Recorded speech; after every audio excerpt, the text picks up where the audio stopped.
কখনো কখনো এমন হয় না যে মন ক্লান্ত হয়ে যায়, হার মানতে লাগে। তোমার মনে হয় যে হয়তো আর কোনো রাস্তা বাকি নেই, আর প্রতিটা দোয়া দেয়ালের সাথে আঘাত লেগে ফিরে আসছে। যদি আজ আপনিও এই মোড়ে এসে দাঁড়ান, যেখানে মন ভারী আর চোখগুলো কোনো মজিজার তলাশে আছে, তো বিশ্বাস করুন, এই ভিডিও আপনার সামনে আসা কোনো কাকতালীয় নয়। এটা আল্লাহরই ইশারা, যেটার আপনি হয়তো অনেক বছর থেকে অপেক্ষা করছিলেন। আপনার মনে হচ্ছে যে আপনার পরিকল্পনা ভেঙে যাচ্ছে, কিন্তু বাস্তবে আল্লাহ আপনার জন্য ওই রাস্তা বানাচ্ছেন যা আপনার ভাবনার থেকেও বড়। তিনি আপনার মনের ওই অস্থিরতা জানেন, যেটাকে আপনি মুখে প্রকাশ করতে পারেন না। উনি দেখছেন যে আপনি কোন কষ্ট দিয়ে অতিক্রম করছেন, আর আজ তিনি আপনাকে বলতে চান যে তিনি আপনাকে কখনোই একা ছাড়বেন না। শুধু আর একটু শক্তি আর সবর, কেননা এখন সেই সময় নিকটে যখন দোয়াগুলো বাস্তবতায় রূপ নিবে। এই ভিডিওতে আমি আপনাকে ওই 5টি নিশানি বলবো, যা যদি আপনার জীবনে নজর আসছে তো বুঝে নিন আল্লাহ আপনার হকে উত্তম ফয়সালা করে নিয়েছেন, আর এখন আপনার চাওয়া পূরণ হতে চলেছে। একটা মুহূর্তের জন্য এই ভিডিওকে ছেড়ো না, কেননা হতে পারে তোমার জবাব এর মাঝেই লুকিয়ে আছে। আমরা অনেক সময় আমাদের ছোট্ট জ্ঞানে জীবনের নকশা বানাই, আর যখন সেই নকশা একটুও বিগড়ে যায় তো আমরা ভেঙে পড়ি।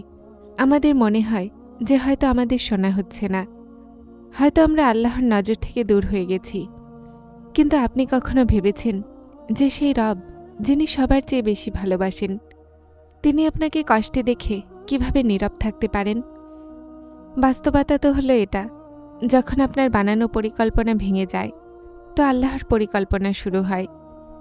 উনি জানেন যে আপনি যেই জিনিসের জন্য কাঁদছেন সেটা হয়তো আপনার জন্য বিষ, আর তিনি সেই রাস্তাতে আপনাকে ফেলছেন, যেটা প্রকাশ্য কঠিন ঠিকই, কিন্তু সেটাই আপনার মঞ্জিলের আসল রাস্তা।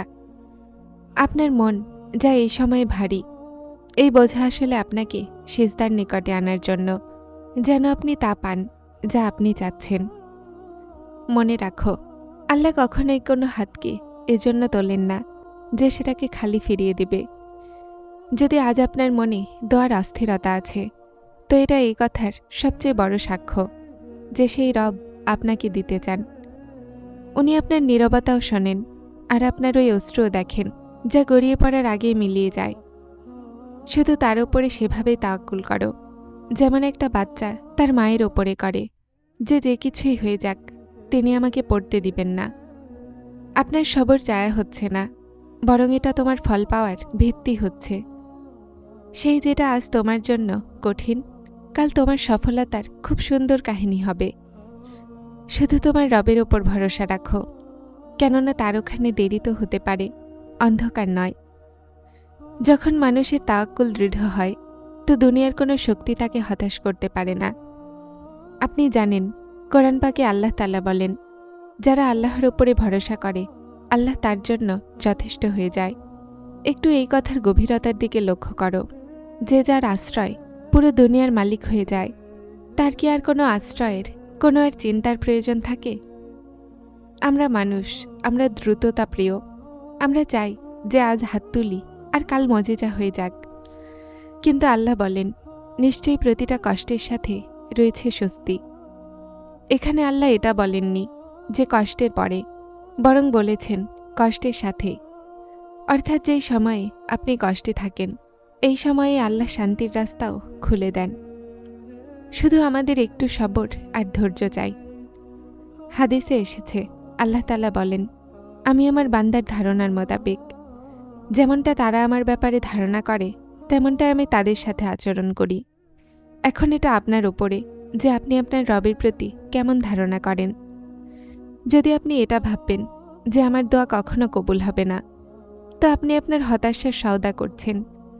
কিন্তু যদি আপনার বিশ্বাস এটা হয় যে আমার রব আমাকে দেখছেন, আর তিনি আমার জন্য অসম্ভবকেও সম্ভব বানিয়ে দিবেন, তো বিশ্বাস করুন, সেই রব আপনার তাকদির বদলে দিবেন। আপনার মনে হচ্ছে যে দেরি হচ্ছে, কিন্তু আল্লাহ দেরি করেন না, বরং তিনি আপনাকে তৈরি করছেন। তিনি দেখছেন যে আপনি কি ওই নিয়ামতের যোগ্য হয়ে গেছেন যা আপনি চাচ্ছেন।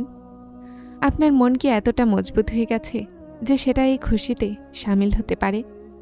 কখনো কখনো আল্লাহ আমাদেরকে এজন্য কষ্ট দেন, যেন তার আমাদের কান্নায়, আমাদের অস্থিরতায়, আমাদের ভালোবাসায় মজা পান। তিনি চান যে আমরা তার এতটাই নিকটবর্তী হয়ে যাই যে যখন তিনি আমাদেরকে দেন, তো আমরা শুধুমাত্র এই নিয়ামতকে না দেখি, বরং দেনেওয়ালাকে দেখি। আপনার দোয়াগুলোকে বোঝা ভাববেন না, বরং সেগুলোকে আল্লাহর সাথে কথোপকথনের মাধ্যম বানান। মনে রাখুন, যেই রব হজরত ইউনুস আলাইসাল্লামকে মাছের পেট থেকে বের করেছেন, যিনি হজরত মুসা আলাইসাল্লামের জন্য সমুদ্রের রাস্তা বানিয়েছেন, আর যিনি আগুনকে হজরত ইব্রাহিমের জন্য ঠান্ডা করে দিয়েছেন, তিনি কি আপনার ছোট চিন্তা দূর করতে পারবেন না? শুধু আপনার হাত তার হাতকে দিয়ে দিন আর বলুন, ইয়া আল্লাহ, আমি আমার তাকদির আপনার সোপর্দ করছি, তো আমার জন্য উত্তম ফয়সালা করুন। যখন আপনি আপনার মর্জিকে আল্লাহর মর্জিতে সামিল করে নেন, তো তারপর শান্তির সেই জগৎ হয় যা কোনো চিন্তা ছুঁতেও পারে না। আপনি একটু কল্পনা করুন ওই মুহূর্তের, যখন আপনার দোয়া, যেটার জন্য আপনি বছর ধরে কান্না করছেন, হঠাৎ আপনার সামনে বাস্তবতা হয়ে এসে খাড়া হয়ে গেছে। আল্লাহর নিজাম খুব আজব। তিনি আপনাকে সেখান থেকে দেন যেখান থেকে আপনার ধারণাও থাকে না। কোরআন পাকের আর একটা খুব সুন্দর আয়াত মনে রেখো, আল্লাহর রহমত হতে কখনো হতাশ হও না। এই হতাশা আসলে শয়তানের সবচেয়ে বড় হাতিয়ার।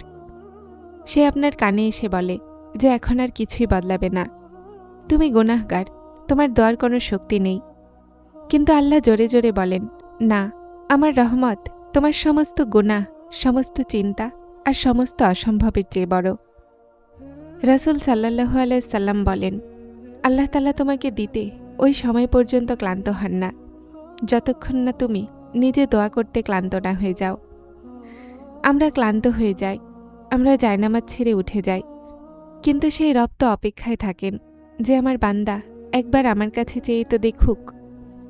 তিনি তো এতটা লজ্জাশীল যে যখন বান্দা তার সামনে হাত পাতে, তো তিনি শরম পান যে ওই হাতগুলোকে খালি কিভাবে ফিরিয়ে দিবেন।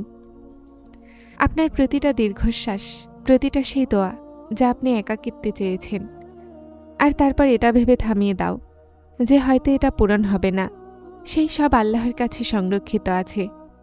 তিনি এই দোয়াগুলোর উপরে কোন লেখার সময় নির্ধারণ করে নিয়েছেন। কখনো কখনো আমাদের মনে হয় যে আমরা ওই জিনিস পেলাম না যা আমরা চাচ্ছি, কিন্তু সময় চলে যাওয়ার পর যখন আমরা পিছনে ফিরে দেখি, তো আমরা বুঝতে পারি যে আল্লাহর শুকরিয়া, আল্লাহ এই দোয়া কবুল করেননি, কেননা এখন তিনি যা দিয়েছেন সেটা তার চেয়ে হাজার গুণ ভালো। তিনি রহিম, তিনি করিম, তিনি জানেন যে আপনার জন্য ভালো কোনটা আর খারাপ কোনটা। আপনার কাজ শুধু চাওয়া, আর তার কাজ উত্তম সময়ে উত্তমভাবে দেওয়া। যারা চ্যানেলটিতে নতুন এসেছেন তারা হেদায়েত চ্যানেলটিকে সাবস্ক্রাইব করে আমার সাথে থাকুন এবং অবশ্যই ভিডিওগুলোকে লাইক শেয়ার করবেন। আসসালামু আলাইকুম।